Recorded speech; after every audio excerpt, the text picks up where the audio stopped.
In this video, I'm going to be talking about why learning languages is a bit like learning fighting games. So the thumbnail I've chosen is Scorpion's catchphrase, which in English is "get over here," and that's what in Russian they use the same English audio for the video game and for the movie, but the translation in the subtitles is what you can see in the thumbnail. So I'm making this movie as a 200 subscriber special. I had some people ask, and I thought, why not?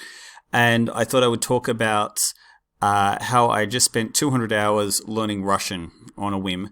And I will say this video, because I've recorded this video a couple of times, feel free to listen to this video at double speed because it could be a little bit long. So these are the four main things I want to talk about in this video: gamification, fighting games, input pressure, and progress. So as an introduction, we're going to start by saying, well, I have a bachelor's degree in engineering, and I did a double degree. I have a bachelor's degree in arts in international studies with a major in French. Recently, I decided to learn Russian to A2 level, which is, we'll talk about what that means in a second, and I set myself the goal of doing that in 80 days. I had no good reason to do this. I had been talking to my brother-in-law about learning Czech for a long time. Both of our wives are Czech citizens, and our kids are eligible for Czech citizenship. But there's not a lot of good resources for Czech, and I decided, you know what, I'm going to learn Russian and see how that goes. And if I decide that it's a good idea, by starting really hard with Russian, a language I have no interest in, I can then switch over if I feel like continuing with Czech. No idea how that will go at the moment, but the political situation in Russia makes things interesting. Okay, so I'm going to quickly talk about four things that this talk is not about. So I'm going to try and limit these to pretty quickly, ideally to 1 or 2 slides, or something like that. So let's have a look. First of all, we have this is not related to anything after the first 200 hours of learning a language or fighting games. The comparison or the similarities really sort of fall away after that period of time.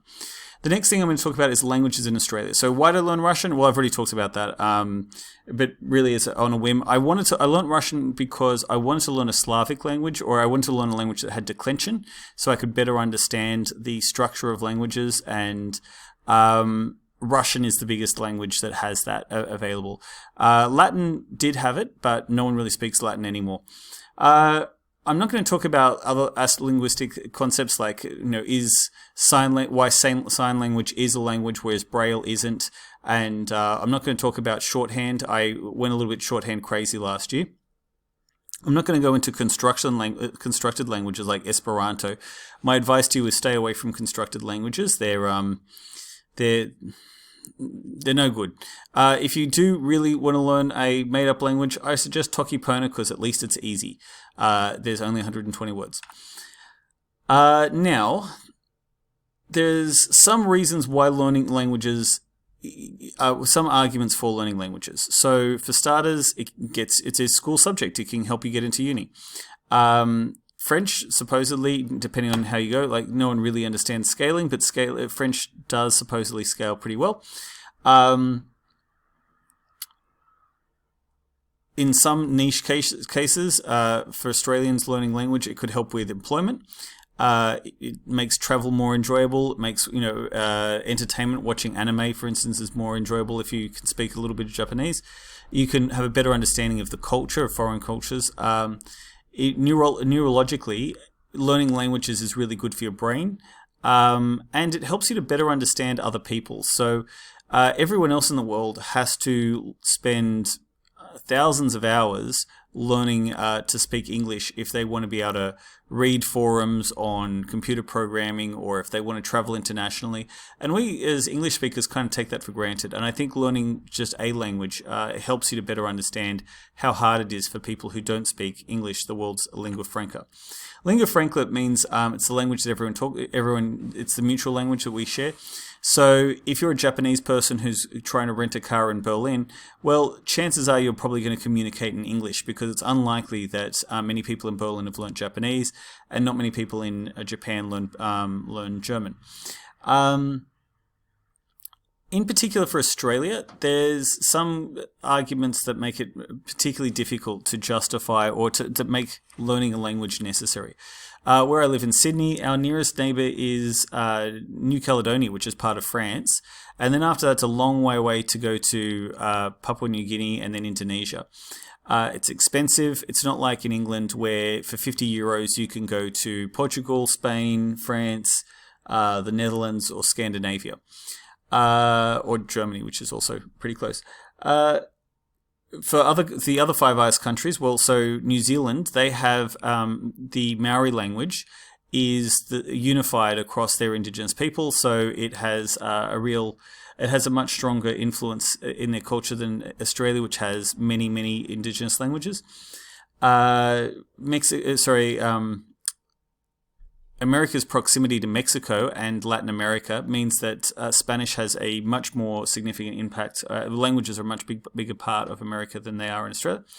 And Canada is a bilingual country. So for the other major, the Five Eyes countries that are part of what we consider the Anglosphere, it's much more. There's much stronger argument to be bilingual. India is one of the official languages. English is one of the official languages of India, but obviously there are many other heritage languages. And heritage languages are another reason why sometimes languages aren't as widely chosen in English-speaking countries. That there are a lot of immigrants or second-generation immigrants, who already have pressure to learn their parents' language, and so their language at school might not be as appealing. But this video might encourage you to learn your heritage languages. Okay, so I'm also not going to go too much into the concept of playing to win. So David Sirlin wrote a seminal text called Playing to Win, which can be applied not just to fighting games, but to a whole bunch of other things. He makes, in his introduction, he talks about fighting games as a conversation. Well, I think there's some analogy to that, but the big thing that after 200 hours, I think the difference between languages and fighting games is they become much more competitive, and that's not necessarily for everyone. So a friend of mine, he was the national champ in a game called Android Netrunner, a game that no one is playing anymore because the game is discontinued, or almost no one is playing anymore. And I asked him, would he rather have lost that game and be second and not the national champion, and go from... He also plays a game called Magic the Gathering, which is much, much more popular. It's the most popular board game. It's so popular that it probably makes about as much money as all the other board games combined. And he's probably about 200th in Australia, maybe 250, something like that. And I asked him if he would rather be... he could go from being 200 to 100th in Magic, or have the win for Netrunner. For him, winning, being the best at Netrunner, it was more important to him than being better at a more popular game. Netrunner is still a great game. Anyone who's ever interested in Netrunner, let me know. I will help you out with some cards. Okay, so the next thing is that fun is a really nebulous thing. It's hard to quantify what is fun. It's definitely hard to explain why something is fun. For me, I didn't really grow to love mathematics until I was a grown man, until I had a child. But I just found while I was doing maths at uni that I really loved doing trig identities. I felt this sense of satisfaction when I got an answer out that was the same as solving a Sudoku. I just liked the puzzle, and it's the challenge that makes it worthwhile. In another world, there's probably, like in a parallel universe, there's probably some kid right now who's playing, who's trying to solve trigonometry proofs on his phone, and his mother is telling him, "Put that away and come and do your Candy Crush homework." It's all about framing and exposure and cultural values that I think really influence what we consider to be fun.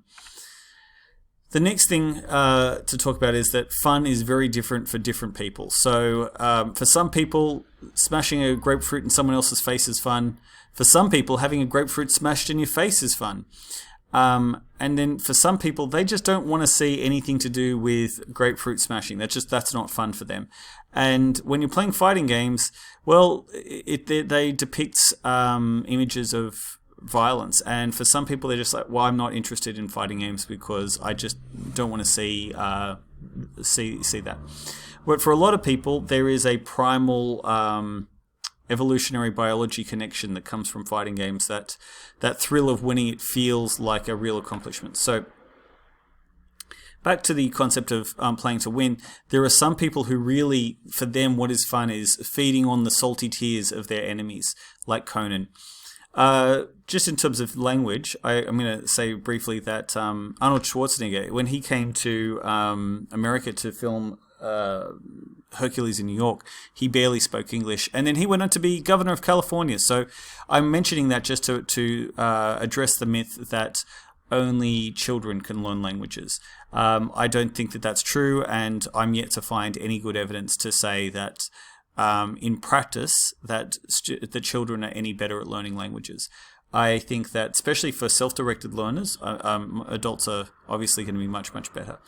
And there is some brain plasticity arguments, but I would argue that they're not only compensated for, but they're, the motivation of adult learners more than makes up for that. Okay, so of the 4 big items we're going to talk about, I want to talk about gamification, fighting games, input pressure, and progress. So they're the 4 key things that I want to talk about in this topic. And the first one of those is gamification. So gamification is the process of rewarding activities. So this is when you play a game and you get a star pop up, when you get a score, when you do Khan Academy and you get points and stickers. These are all things to encourage you to keep doing that activity. It's called gamification. Now, my argument that languages are like fighting games, I think, is a bit more unique than saying that learning to play an instrument is like a computer game. And my basis for that is that Guitar Hero is a game that exists that basically is a video game about learning to play an instrument. It's not the real guitar, but it's some sort of modified version of a guitar. Now, I'm one of the people who'd say, well, why wouldn't you just learn to play the real guitar? Because then you'd have a real life skill. And the reason why Guitar Hero is more successful than just learning the guitar is because it can simplify down some of the difficulties, but it also has the gamification. It has the score, it has the points, and it takes a more mature person to be able to look for that same feedback without such obvious rewards. It's also worth mentioning that Duolingo is a gamified version of language learning. But to me, this isn't the same as the comparison between fighting games and language learning, because the way that I learn languages through listening and repeating, translating recorded text, is it has a pressure that we don't have with Duolingo. That said, a lot of people love Duolingo. My wife is really enjoying Duolingo, and if that's your idea of fun, then give it a shot. Okay, so next I'm going to describe what fighting games are. So, fighting games are head-to-head video games where each player controls a single player, and that player has a fixed set of moves, and that you play for a short amount of time, and one player defeats the other. So, when I was talking to my Netrunner champ friend, he and I came to the conclusion that fighting games are like a 90-minute game of poker, but compressed down to 90 seconds. You make a lot of decisions very quickly, and once you get to the point where you're comfortable being able to make those decisions, there is a real feeling of accomplishment. Like you can get in a very short amount of time a great amount of a very intense gameplay. The Core 8 Gaming made a video called Why Fighting Games Are Hard and Why You Should Play Them. And it talks about a lot of different concepts. It talks about the competitive scene. It talks about it as a spectator sport. It talks about the fighting game community. And all of these things are important, but what I like to really focus on is the idea of objective progress. That when you play Zelda, right, you get better, but really also you are getting better as a player, but also you have better weapons, you have better equipment, you get more hearts. And in fighting games, you're never grinding for gold or XP or equipment. Your character doesn't change, it stays the same. The thing that gets better is you. And you can see objectively when you beat someone, you know that you're now, when you can consistently beat someone, you know that you're better than that person. And you can feel that sense of progress. If you If you used to get beaten and you only had you could only take 10% of their health away, and then you got to the point where you're now taking 50% of their health away, you can know, well, I'm getting closer to being able to beat that opponent. Okay, so these 4 reasons are why I think these are the 4 things I think are key to fighting games, and I think these are the key elements, and I think these are the things that have similarities to languages. So the first is a single stimulus. So there's a single thing that you're paying attention to in a fighting game. That is the opponent. You enter short, precise inputs. You use your thumbs to press buttons, and you press in a very set order a short set of, so for instance, a Hadouken is down, forward, punch. You enter in that set combination of buttons, and it will do something, and it does the same thing every time. It's very memory heavy. So in order to be able to pull off combos without dropping moves, you need to not only know the combo and have memorized the combo, but you need to know which combo to use in the time. So you have to draw on your memory to find the appropriate response to every situation, to every stimuli. And then a big consideration is you get immediate feedback. You don't find out 5 or 10 minutes later if your decision was a good one or a bad one. Straight away, you know if your punch landed or if your block was successful. You know straight away whether or not you have succeeded at what you planned on doing. So I'm just going to quickly describe the 4 main areas of fighting games.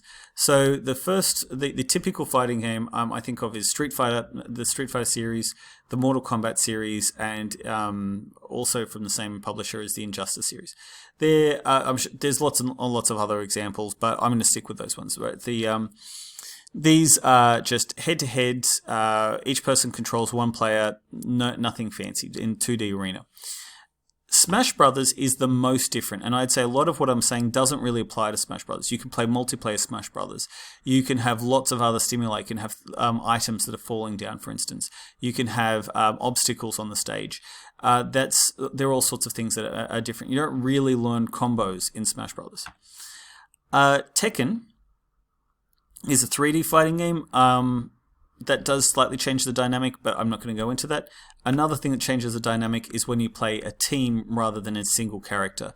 So in Dragon Ball FighterZ, Skullgirls, and previously things like Marvel vs. Capcom, you control multiple players and you switch them in and out. You still only ever have one player at the time, but you switch out which player you need, and that way it makes you less predictable. So I'm going to describe some of those in a little bit more detail and my experience with fighting games. So the first big fighting game was Street Fighter 2. This is the art from the cartridge that came out for the Super Nintendo. Street Fighter 2 was the first game to introduce combos. Came out in 1991. It was also available on the Super Nintendo. So rather than just playing this game on an arcade, you could buy the game and you could go and play for as long as you wanted at home and really get good.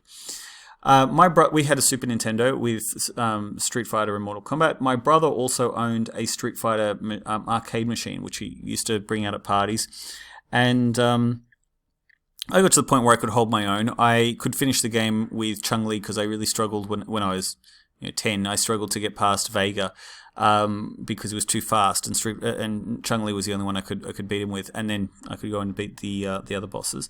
But I got to the point of being about A1 in the grading scale that we're going to talk about later. I didn't really play fighting games for a long time. By the time of the famous event or the famous moment in Street Fighter history, or in tournament Evo history, is Evo Moment 37, and the video linked below, why you should play fighting games and how it talks about this moment, Daigo's comeback from an impossible position, and why those sorts of moments are what make fighting games a fun spectator sport. So I didn't get into fighting games until back into fighting games, and I'm not really into fighting games now. I spent my time and I've moved on again. But in the COVID lockdown, I bought my first console. My family had a Nintendo 64, but I bought my first PlayStation. I bought a PlayStation 4 when the first COVID lockdown happened. And I thought I'd give Mortal Kombat a shot just sort of for nostalgia. It was something familiar. And I just loved it. The cutscenes, the story mode was just so bad it was good. And it was perfect amount of so bad it's good. And when you approach fighting games from a beginner, and for me coming to fighting game something like 20 years after I last played it, we really do have this sort of step from just button mashing to, well, learning how to block and block appropriately, knowing how to throw and tech throws. And then going through tutorials where you learn to do the specials and the difference between, say, an overhead and the height of attacks, all of these sorts of things, parries, and how to string together combos. And what I really liked, what helped me to get into fighting games was the fact that they had this tutorial mode, which really, I think, was an important thing that wasn't around for a long time.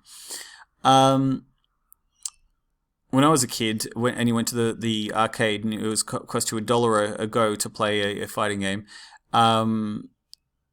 there was no move list printed. You had to just figure out the moves on your own. So I did about 6 months training before I had a competition with some people, and I practiced for 200 hours. We'll talk more about that in a second. So another aspect of fighting games is this concept of yomi. So yomi is knowing the mind of the opponent. It's a Japanese term. And a good way of thinking of this is in The Princess Bride, there's the poisoned wine and the battle of wits of figuring out, okay, well, which glass should I drink from? Or in the case of yomi, you have a paper, scissors, rock cycle of attacks beat throws, throws beat blocks, blocks beat attacks. And figuring out what to use given the situation that both of the characters are in. So given how close you are to the edge, given the moves that each player has available to them, which move should you choose given that context? Okay, so now I'm going to talk about the similarities and differences between fighting games. So the first thing and the key thing is this idea of input pressure. So in both cases, you have a window of opportunity where you see a stimulus and then you need to decide what output you're going to give or what input you're going to put into the computer. And it's probably a better way of phrasing it, a more consistent way of saying it. So that you're fit to control your character. So you're going to read the situation. You only have one thing you need to follow. You're going to give a very specific response, and then it relies heavily on your memory, and you'll know straight away if your response was correct or not correct. So we've already talked about fighting games, so we'll talk about, well, how I learn languages and how I recommend it. For me, what makes my method of learning languages is fun is you listen to recordings that will tell you the English that you need to translate, and then you have a few seconds, and then you have the translation, and then they'll repeat the translation again. And so what that does is gives you the English as the stimulus. You have a small window to input the correct response. So in this case would be saying the response, moving your mouth in the right way to make the sounds and words that you need. You need to draw on your memory, and you have to think of the answer fast enough to be able to answer in that input window. And then straight away you'll know if it was right. If maybe you got the gender of the adjective wrong, or you used the wrong verb tense or something like that, and you'll hear it a second time and you try and clean it up. And to me, there's a sense of accomplishment when I get it right, and there's a sense of frustration, but the frustration, the sting of that frustration still motivates me to get better when I get it wrong. So I will be listening to those, we're going to talk about Pimsleur in a second. I'll be listening to a recording, and I might drop 3 different responses, 3 separate phrases that I was supposed to say, and I got them, all 3 of them wrong. And I'm like, I've got to get better at this, and I might even go home and read a transcript or re-listen to the lesson or do something else to try and clean it up before I go back and do it again, because I don't like getting them wrong. And I get a sense of satisfaction when I get them right. So, specifically to use this example, a short string might be the word for hello in Russian, which is privyet, whereas a string of combos could be a string of moves, which we call a combo. So a string, it can be of specials and regulars, might be hello, how are you today? that might be your the string that you have to put together. So that might be the stimulus that you have to copy and then put back. So a big part of that in both of these cases is you're going to have to spend some time in the lab. You're going to have to train. You're going to have to. So for Street Fighter, and most fighting games, you have an option to record. You can record your opponent and make them do the same thing over and over again. Where you can test out moves. You can see what works. And for languages, you might have to sit down with Anki. ANKI is a flashcard software. Or you might have to use some, look up a grammar table to try and figure out what's going on. And that is part of the experience. But the reason why you do that is so that you're better the next time you go live up against, in my case, the computer, or the recording. But it makes you better, and you will know that you're better because you're going to have less where you didn't get the answer right in time. Okay, so what are the differences? Well, the first major difference is that after 200 hours, most people are going to start playing fighting games against humans. Now, in the age of internet live play, really the way that you get better is by playing against people on the internet. Comparatively, and in that there's only one winner. When you lose, there's a big sign on the screen that says, "You lose." And there are some people who really, they take their losses hard. On the other hand, if you're learning a language, after 200 hours, that's where I think you want to start trying to talk to people. And again, in the age of the internet, you can now talk relatively cheaply. You can get, you can find tutors quite cheaply who will listen to you talk and will talk with you. And after 200 hours, that was the point where I felt like, hey, I'm speaking Russian. Yes, I need sometimes to some help with some words. I have to look up a word here and there, or I have to take a long time to describe words. But I was able to have entire conversations about things I was interested in. I was able to express myself and understand others after about 200 hours. And for me, I just like the constructive, cooperative aspect of languages more than I like the competitive nature of fighting games. Different people are going to have different preferences there. Another big difference is feedback. So in a fighting game, when you take a hit, your sprite, your character is going to wince as they get knocked back. When you miss a gap in the recording, well, you just know that it takes a little bit of maturity to say, okay, I didn't get that one in time. And you can say, well, it's close, I nearly got there and I'm going to be better next time. But it takes that maturity to act on your own feedback without having the gamification of flashing lights and a score and rewards coming up on the screen. A big difference is that, unfortunately, you can't do fighting games as an ATAR subject. I did actually watch a YouTube video where a guy talked about how everything that he'd learned from playing video games and how it had shaped who he was, and how he suggests that instead of teaching subjects like history or mathematics, instead we should have subjects like Overwatch, where you have to make gold or whatever. I don't play Overwatch, so I can't talk about it.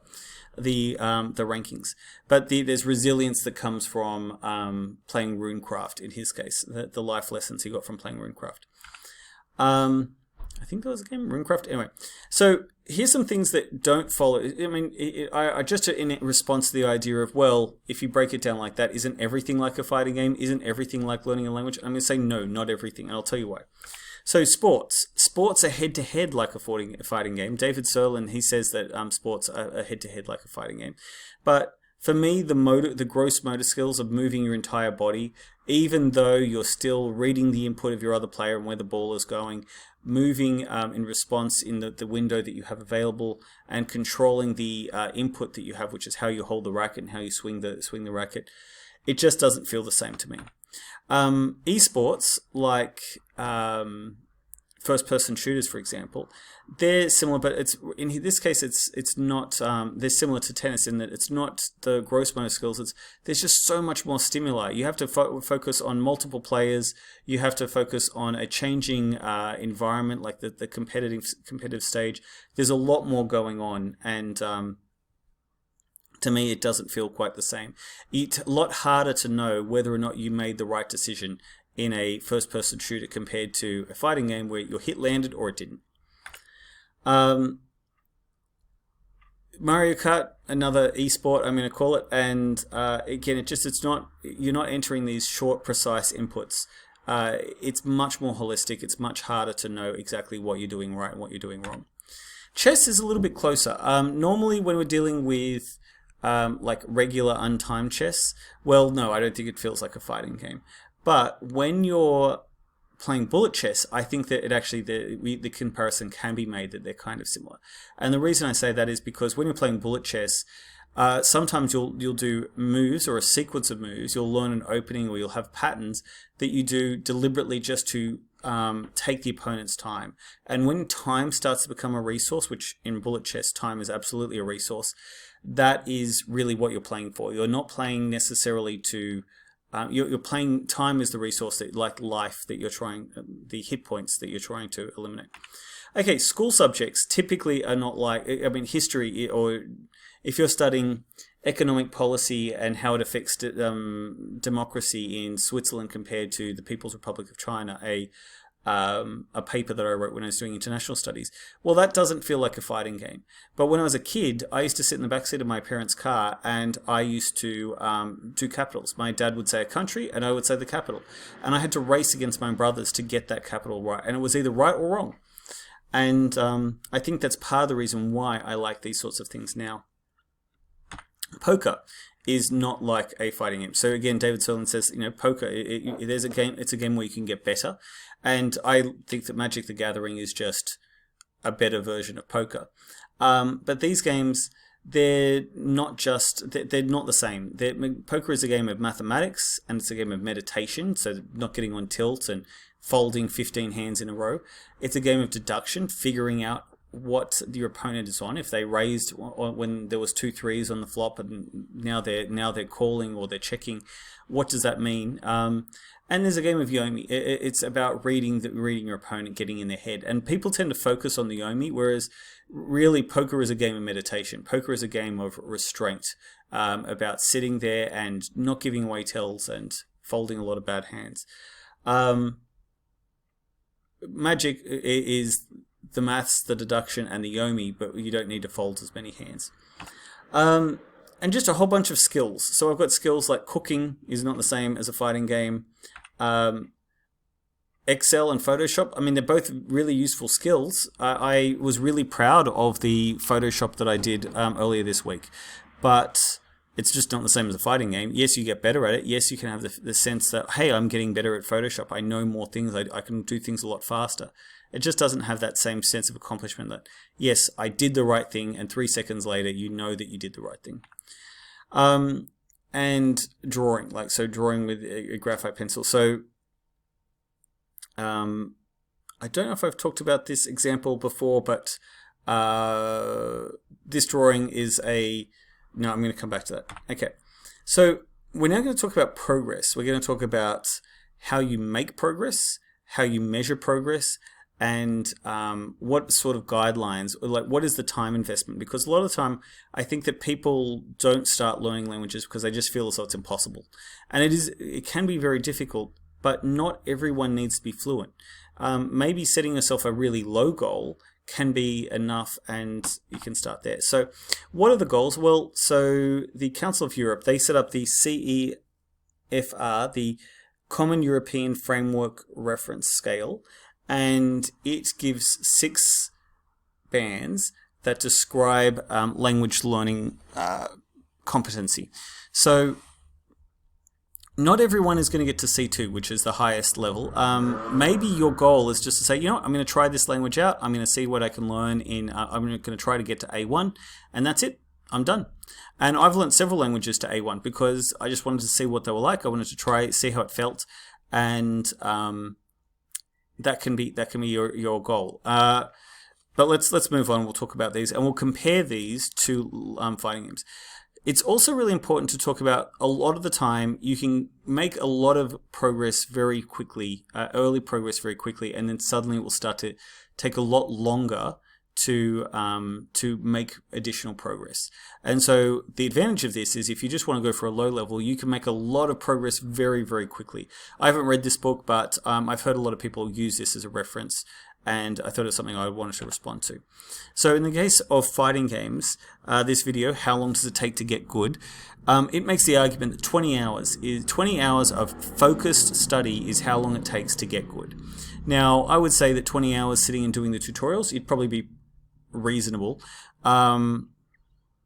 And his argument is that after about 20 hours, you're about halfway towards your peak.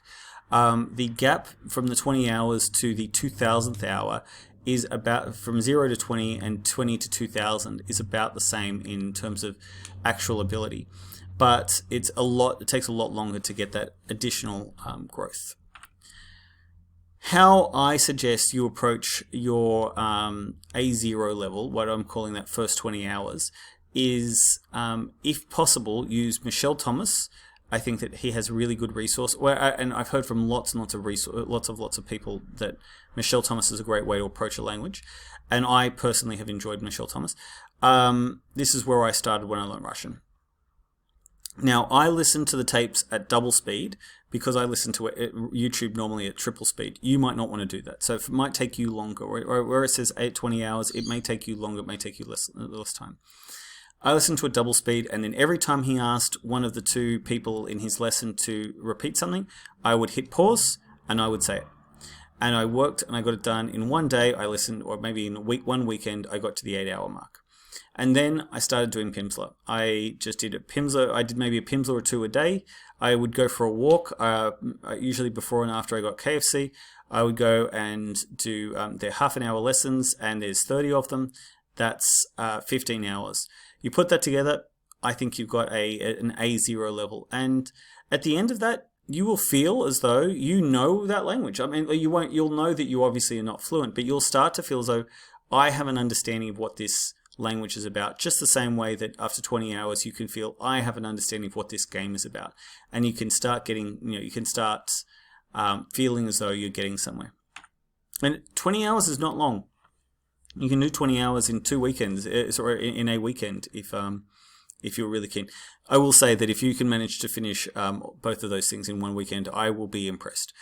Okay, so the next level, the first level on the framework is 70 hours to get to A1. Now, I will say that these numbers are rough estimates. They vary for every language, and they vary for every person. I'll explain that more later. I'll come back and talk about that in a second.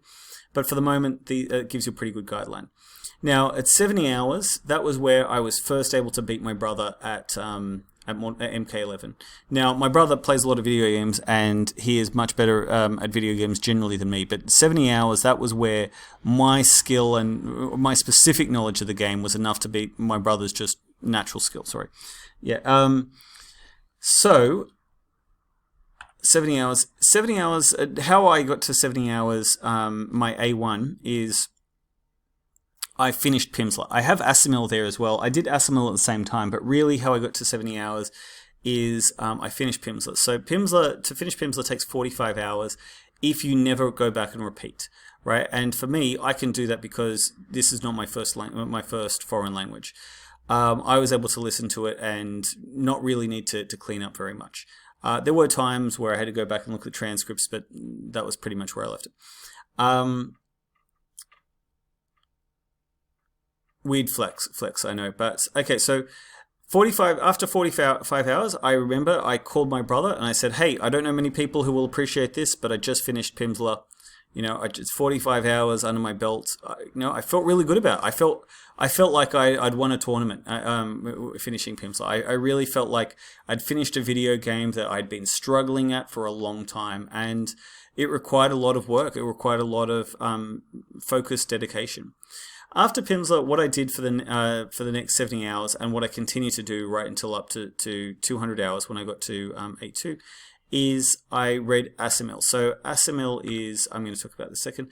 Assimil is a French series of language books, and they have English versions for all the big languages, and like the UN languages and Japanese and German. Portuguese as well. Anyway, I like its format. It works for me. They have recordings, lesson 0 to 1 to 100. I can feel that sense of progress. At the moment, I am reading with my daughter, and I would say she has passed. She's definitely passed the A1 stage, and she's well and truly going for A2 now. And we are just reading every day. We read 3 ASIMILs, and there's a sense of every day I'm 1% closer to finishing that book. If you can manage to maintain ASIMIL one a day. Sometimes she gets a bit cranky about that. Okay, so 200 hours. Well, 200 hours was when I had the competition with...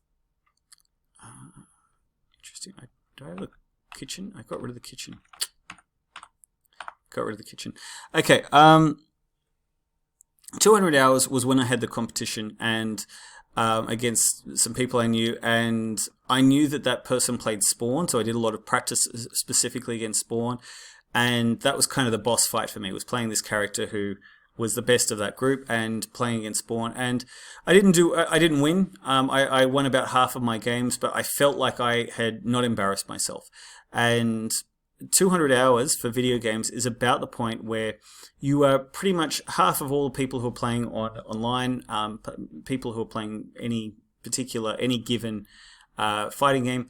200 hours puts you about at the middle of the pack, so you're the top of the bell curve. Now, at around about this time, this was when I mentioned to a colleague of mine that I must have deleted this slide. 200 hours is when I mentioned that I'd been practicing for about 200 hours. And this colleague of mine said, 200 hours, I built a kitchen in 60 hours. So I could have built 3 kitchens in that time. I'm like, well, I guess so. If you're going to compare everything to, building a kitchen, then that's a thing you could do. So I just thought that's worth mentioning because it's something I'll refer back to in a second. And this picture, so not long after, I saw this picture on Reddit, someone who'd said, hey, this picture took me more than 2 hours to draw. And again, I asked my colleague, I said, that's 3 kitchens. And there's something to be said about if you think it's a skill that you're enjoying the process. Not everything needs to make money. Sometimes you're allowed to do things just for your own sense of accomplishment and your own enjoyment. Okay, so how did I get to 200 hours in italki? What I did is, how did I get 200 hours? How do I get to what I consider to be approaching the A2 conversational level? Now, some people will disagree. I didn't do a test. I have no intention of doing a test because I'm not trying to prove anything to anyone. I'm just using this as a rough guide. But what I did is, by the time I was at lesson 50 or maybe lesson 45 or something like that of ASIMIL, I started, based on reading something on Reddit, I thought, what, I'm going to go on italki, and I found a tutor, and I ended up doing about 50 hours of tutoring and with lessons with tutors on italki, and I spent about $500, which is a fair amount of money. I don't think in this recording I have talked about the cost of these things. So Michelle Thomas, Pimsleur, they're all fairly expensive, but I think they're worthwhile. Personally, I think that they're, if you think that maths tutoring is worth money, then I think that those products are good value for money.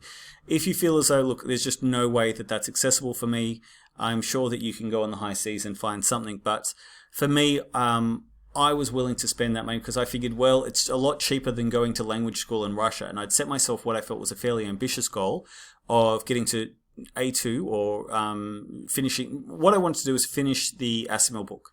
And I knew I wanted to do that in 80 days. That was my goal. And my goal, I had to finish it by Christmas Eve.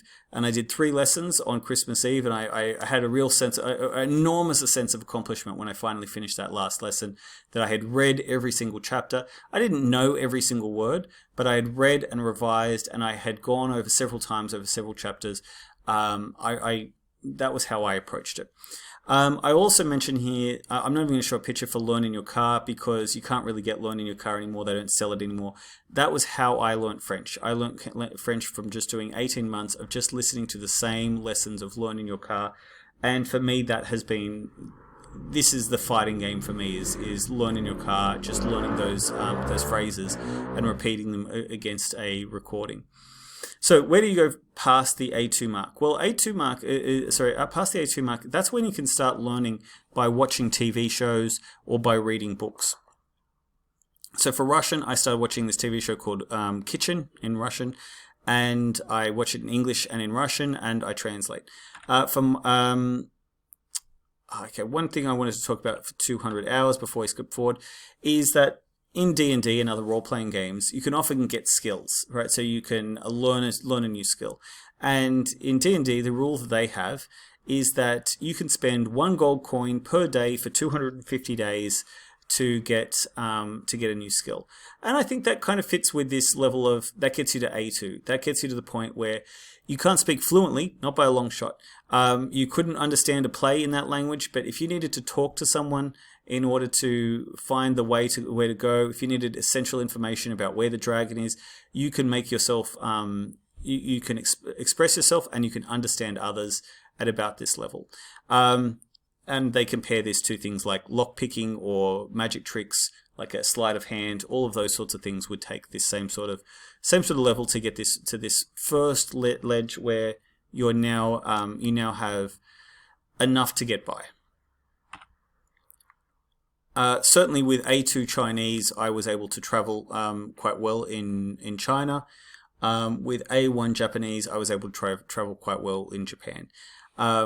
But in terms of A2 Chinese, I was able to make hotel bookings, I was able to barter, I was able to complain that the computer in my hotel was broken, those sorts of things. Okay. The next step, so the road to B1 is about 500 hours. 500 hours is all of the study you do in year 9, 10, 11, and 12 for a subject. So if you do year 12 continuous or maybe extension, depending on how diligently you work, you're going to get to B1. And this is about the level that I was at when I started uni. So when I started level, I skipped the first 2 semesters, and I came in at this B1 level. And that was where I met my friend Disco. He also had just done French Continuous. I don't think he'd done Extension. So B1 is also the benchmark required for a lot of places. Like in the UK, you have to pass a test to B1 level in order to get citizenship. Now, I was reading a couple of weeks ago on Australia Day that there's discussion about whether or not Australian citizenship should require a language test. Look, I don't think that necessarily it should, the same way that I do find it tough that tests what you end up finding is a lot of people who work towards a test rather than towards the skills that they actually need, I guess is the best I can sum that up. How do you get to B2? So B2 is where I was about the time just before I went to France. So at the end of my French study, I would say I was at B2. How you can get to that? Well, going and doing university level courses is one option. I would say that how I would suggest for people is starting to watch TV shows. At this level, you now should be able to follow TV shows. A simple TV show, if you've got the subtitles, so you can follow along the audio and the subtitle. I'm talking about the language, the target language subtitles, not English subtitles. And at the next level, you can just follow without any subtitles. But you should be able to, at this point, I could follow the movie 300. The movie 300 does not have a lot of dialogue. It's a pretty easy movie.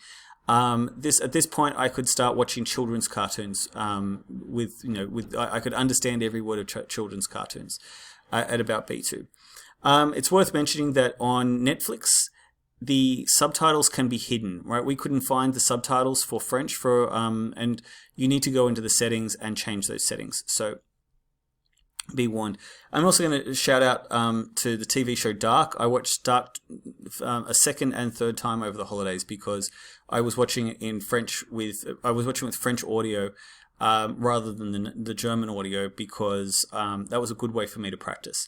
And both my daughters are learning French, and I watched it with both of them, and I really like it. I think it's a great TV show. Not for everyone, but I like it. So C1 takes about 1,000 hours of study, and this is 1 year of full-time study. So if you're in year 9, for example, from January to December, that is 1 year of study is 1,000 hours of school. For uni students, it's also probably about 1,000 hours. C2, so C1, I would argue, I know people who have C1 fluency who have lived in the country for 10 years. They have a 10-year-old son, he works in Australia, and he has C1 fluency. He can understand everything that people are saying, he can watch every TV show without subtitles, but there are going to be grammatical errors that he makes consistently. There are times when it's not always easy to fully understand what he's saying, and he doesn't always understand every figure of speech, and things need to be explained to him. Finally, we get to C2 level, and C2 level is the level of someone who speaks they have near native fluency in the language. They might have an accent, but effectively they speak without any noticeable errors, or no more errors than a native speaker would make. The example that comes to mind for me is Dr. Schultz in Django Unchained, who clearly speaks German as his native language, but he speaks English perfectly, yes, with an accent, but he speaks English, he has a better vocabulary and a better understanding of grammatical conventions than the cowboys that he's dealing with. It also happens to be the number of hours that my brother has spent playing Civilization 5 and 6. He knows this because Steam keeps a record of how many hours he's spent playing Civilization. He played 1,000 hours of both, over 1,000 hours of both. It's also the number of hours of 1 year of full-time work. So when you meet someone who speaks a second language at that high level of fluency, so my father-in-law is an example that comes to mind. I mean, both my in-laws speak fluent English. They speak to a C2 level. The difference is that my mother-in-law doesn't really use her native language anymore, whereas my father-in-law, before he passed away, he could speak both languages without any problems whatsoever. One of my good friends, my best friend, was the best man at his wedding. He speaks both languages fluently. He speaks his native language. He moved to Australia when he was 9. And sometimes you would maybe consider that he has 2 native languages because he learnt early enough. So that is the high level. This is 2,000 hours might sound like a lot, might sound impossible, and this is not for every language. But I want to say, well, my brother has spent that long playing a video game, and he enjoys that video game, and there's nothing wrong with it. If you enjoy it, if it makes you happy, it can't be that bad. But it is worth thinking about. Okay, so not every language is equally difficult. The same way that it takes a lot longer to learn to play Three Blind Mice on the violin than it does to play on the piano. Because on the piano, when you hit a note, it plays the note perfectly. And with a violin, there's a big, what they call noise to music gap, where it goes from sounding like a strangled cat to actually being able to use the bow well enough to make notes. Not every language is equally easy. And it also depends on the languages that you already speak. The easiest language for English speakers is French. And the reason for that is even though French has some grammar that is a little bit difficult, it has quite a few exceptions and a lot of things that you need to learn specifically, like the subjunctive. The fact that there's a 60% overlap of vocabulary, it just makes French easily the language that you can most easily start reading Harry Potter in. And that's what I would recommend. The other languages I'm going to discuss have been classified by the Foreign Service Institute. So if you see FSI classifications, this is what they're talking about. So this is the American organization, the government organization that trains spies and diplomats. And they say that it takes about 45 weeks of someone learning full time. So that's 25 hours in a classroom and then going off and learning another 12 hours at home for 45 weeks. That's how long it takes to learn Japanese at a high level, at that sort of C1 level. So the other Category 1 languages after French are Spanish, Dutch, the Scandinavian languages, the other Romance languages. That kind of covers everything. So the Romance languages being Portuguese, Romanian. I think it covers everything. Okay, so the next level... The second level is German, Swahili, Indonesian, Malaysian. The next level is Russian and all the other Slavic languages, so Polish, Croatian. And it's worth noting that for a Croatian, it's going to be a lot easier for them to learn Russian than it probably is going to be for them to learn English, or French or an easy language like Indonesian, because Indonesian might be relatively simple and its grammar is quite regular, but it's the foreign words that make it difficult. If you speak Croatian, you've got about 60% overlap in vocabulary between Croatian and Russian. I'm making that number up. I haven't sourced that, but I think from my experience it feels about right. Hindi is also in the same classification. Hindi is about as difficult and is about as far away in terms of history from English as Russian is. They have about the same amount of shared ancestry. The next classification of languages, Persian is also in that same ballpark. The next classification of languages, we're getting to the harder languages, is Mandarin, because Mandarin has tones. Arabic, I've learned both, I've studied A1 level of both Arabic and Mandarin, and I can tell you that Arabic for me was much, much harder. Not because of the script. I think that reading Russian is about as hard as reading Arabic, but in my opinion. But I found Arabic very, very difficult to wrap my head around. And then lastly is Japanese, not because it has tones, not because it has difficult grammar, but because it has a lot of cultural baggage, I guess is the short version. A lot of cultural complication is probably a better way of saying that. Okay, the last thing I want to say is that learning one language to C2 requires about the same amount of effort as learning 10 A2 languages. Now, obviously, this depends, right? Japanese counts as 2 because it's twice as hard as French. But I think that's an interesting thing to think about. Also, you've got to think with these things. If someone says to me, is it worth learning French? If a student said to me, I'm not sure if I should do French in Year 9 or learning a language, is it worth it? Well, I will say not if you don't enjoy it. If you speak English, there really isn't any need for you to learn English, unless there's some pressing need, like you're being sent to jail in Italy. Then no, you probably don't need to learn a language. You can probably get by with Google Translate in this day and age. But I really enjoy it. I think it's a worthwhile way to spend my time. I think it's a better way to spend my time than watching Married at First Sight. So, yeah. Okay, so just in conclusion, to wrap things up, to remind things, the 4 main things I wanted to talk about was gamification, the idea that we can take a task and if we think about it as a game, it makes it more enjoyable. Talking about fighting games, some people have never played a fighting game. It's not as popular as they were in the 90s, and for some people that might be something they're interested in doing. I talked about the similarities, and I really focused on this concept of input pressure. And then finally, we compared the progress, how long it takes to get good, what getting good looks like, what is the time commitment, and how do we measure that time commitment. And that is the end of this video.